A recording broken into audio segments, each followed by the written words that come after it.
So, when you take a photo and you want to use this for 3D integration, the first step is camera alignment, which means we not only want to know stuff like the location of the camera, but also attributes like the focal length. And this is not something you can easily do manually, at least not with a lot of eyeballing, so you're kind of left with two options. The first one is you pay for some software like Synthesize, which has single frame camera alignment, but you guys are broke and don't want to spend money on a license for something you're barely going to use, so obviously the second option you might go for is something like F-Spy, which is free and integrated with Blender using an add-on, but then you're using an external program for something you want to do entirely in Blender in the first place. So here's what I propose. I'm going to show you a method that works entirely in Blender, doesn't need anything external, and it's going to give you location and focal length, but with the trade-off that we're going to need two photos instead of just one. And these photos are going to work kind of like a stereo pair where they're slightly offset from each other so that we can actually use Blender's built-in camera tracking tools to solve for our camera. So once you have your two images, just open up the movie clip editor, import these in as a short image sequence, and start putting down some trackers in high contrast areas. And really all we have to do here is track 8 different features to get our camera solved, which means we're replacing the axis alignment step with something much less restrictive. Anyways, once you've picked out all your trackers, we're just going to solve using focal length and set up our scene to get our focal length correct camera, and finally you can do your alignment by defining the ground plane using 3 trackers, which we can then give an arbitrary orientation. And notice that with this method we can actually align to any plane or surface, including walls, using basically the same workflow. So yes, we do require 2 images for this method, but it's entirely contained in Blender unlike our other options, and I guess it's also good practice for camera tracking. And speaking of good practice, the sponsor for this video, Skillshare, is the best place to practice and learn new skills. And Skillshare is an online learning community with tons of courses covering subjects like Blender, coding, graphic design, pretty much anything you'd ever want to learn, any digital skill,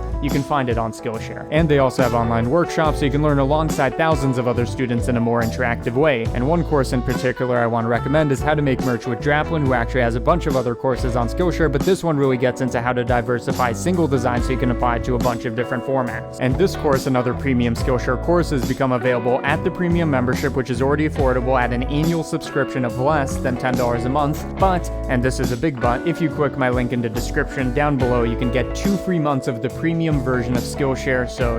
go click that link in the description if this is something you're interested in and start exploring your creativity.